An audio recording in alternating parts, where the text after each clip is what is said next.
محترم ناظرین، میں آپ کو اپنے channel history T V S پہ خوش آمدید کہتا ہوں۔ محترم ناظرین، شیخ سعدی رحمۃ اللہ علیہ ایک حکایت میں ایک ایسے شخص کا ذکر کرتے ہیں جو جسمانی طور پر صحت مند، تندرست و توانا بھی تھا، اور اس کی نورانی پیشانی سے اس کے نیک ہونے اور عقل مند ہونے کا بھی پتہ چلتا تھا۔ کہیں بادشاہ کی نظر جب اس کے لباس پر پڑی تو وہ جگہ جگہ سے پھٹا ہوا تھا، اس میں ان گنت پیبند لگے ہوئے تھے۔ یہ بادشاہ صاحب نظر تھا، سمجھ گیا کہ اس شخص کی خدمت سے اسے ضرور فائدہ پہنچ سکتا ہے اور اس سے امور سلطنت میں مشورہ بھی لیا جا سکتا ہے۔ اسے شروع میں تو کوئی معمولی سی ذمہ داری سونپی گئی تھی، مگر وہ اپنی قابلیت، محنت اور دیانت کی بنا پر ایک دن وزیر اعظم کے منصب تک پہنچ گیا۔ ایسی صورتحال میں حاسد ضرور پیدا ہوتے ہیں۔ وزیر اعظم کے حاسدوں کو بھی یہ شخص کھٹکنے لگا تھا، مگر وہ شخص ایک درویش صفت تھا، اس لیے حاسدین کی لاکھ کوششوں کے باوجود وہ حاسد وزیر اعظم کا کچھ نہ بگاڑ سکے۔ پھر ایک حاسد وزیر اس میں اس طرح کامیاب ہوا کہ بادشاہ کے دو ایسے غلام تھے جو بہت خوبصورت تھے اور بادشاہ کے منظور نظر تھے۔ درویش وزیر اعظم کی ان سے دوستی ہو گئی۔ یہ دونوں غلام وزیر اعظم کی حکمت و دانائی اور نیکی کے باعث اس کی بہت عزت کرتے تھے۔ وزیر اعظم بھی ان سے شفقت اور محبت سے پیش آتا تھا۔ حاسد وزیر نے بادشاہ کے کان بھرے کہ وزیر اعظم ان دو غلاموں کو بادشاہ کے خلاف بھڑکا رہا ہے۔ بادشاہ ایسی باتوں پر دھیان نہ دیتا تھا۔ اس نے حاسد وزیر کو کئی دفعہ جھڑک دیا تھا۔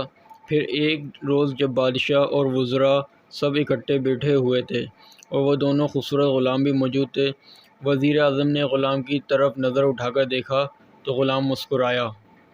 حاسد وزیر نے یہ منظر بادشاہ کو دکھا کر یہ تاثر دیا کہ وزیر اعظم اور غلام اشاروں میں باتیں کر رہے تھے جو آداب شاہی کے خلاف تھا۔ بادشاہ کو غصہ آ گیا۔ اس نے درویش وزیر اعظم کو سزا دینے کا سوچ تو لیا تھا، مگر وہ پوری تحقیق کے بعد ایسا کرنا چاہتا تھا۔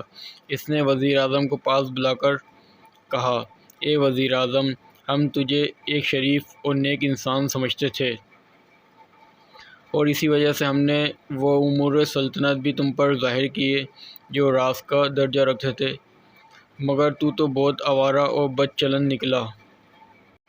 تو غلام کے ساتھ اشارہ بازی کر رہا تھا، اب خود یہ فیصلہ کر لے تجھے کیا سزا دی جائے۔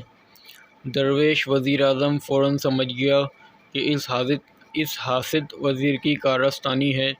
وہ بڑے ادب اور تحمل سے بولا، بادشاہ سلامت، آپ صاحب اختیار ہیں، جو سزا دینا چاہیں دے سکتے ہیں، مگر میں یہ ضرور عرض کرنے کی اجازت چاہوں گا کہ آپ کے ان دو غلاموں سے میل ملاقات کا یہ مطلب ہرگز نہیں جس کا آپ نے اشارہ فرمایا۔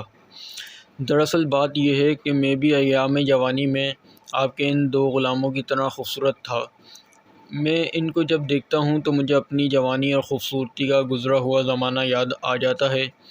میں ان دونوں سے باتیں کر کے ان سنہری یادوں سے لطف اندوز ہوتا ہوں۔ بادشاہ کو یقین ہو گیا کہ وزیر اعظم جو کہہ رہا ہے وہ سچ تھا۔ وزیر اعظم کو انعام و اکرام سے نوازنے کے بعد اس حاسد وزیر کو سزا دی گئی۔ حضرت شیخ سعدی رحمۃ اللہ علیہ نے اس حکایت میں دو اصول بتائے ہیں۔ پہلا اصول تو یہ ہے کہ محبت، دیانت اور دانائی انسان کو دنیاوی ترقی کے زینے طے کرنے میں مدد دیتے ہیں، اور دوسرا اصول حکمرانوں کے لیے ہے، وہ جب تک پوری تحقیق نہ کر لیں کسی ایسے کارندے کو سزا نہ دیں جس کے خلاف اس کے حاسدوں نے سازش کے تحت شکایات کا دفتر کھول دیا ہو۔ آپ کو ہماری ویڈیو پسند آئی تو اسے لائک کریں، شیئر کریں اور سبسکرائب کریں۔ Thank you.